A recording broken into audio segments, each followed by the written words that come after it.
বিকেল 4টার পর খবর পাই যে বেশ 500-700 আন্দোলনকারী এই বিটিআরসি ভবনের সামনে রাস্তা ব্লক করে তাদের দাবি দেওয়া নিয়ে আন্দোলন করছে। এবং আমরা খবর পাওয়া মাত্রই আমাদের শেরেবাংলানগর থানার টিম এবং আমাদের তৎপরবর্তীতে আমাদের ওসি, জোনাল এসি, এডিসি সবাই এই এলাকায় মুভ করে। আমরা এক পর্যায়ে শুনতে পাই যে এখানে তারা অ্যাগ্রেসিভ হয়ে এই বিল্ডিংয়ের বাউন্ডারি ভাঙচুর এবং বিল্ডিংয়ে ইট পাটকেল নিক্ষেপ করে ক্ষয়ক্ষতি করছে।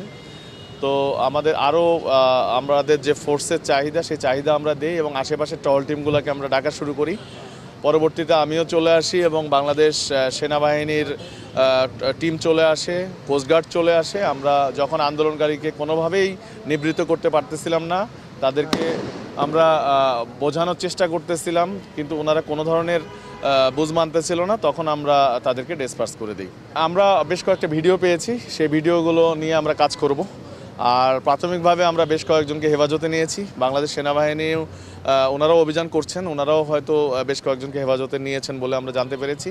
তো পরবর্তীতে আমরা অভিযোগ বিটিআরসি কর্তৃপক্ষ দেবেন বলে আমরা শুনেছি। ওনারা অভিযোগ দিলে আমরা এই সামগ্রিক বিষয় নিয়ে আমরা কাজ করব।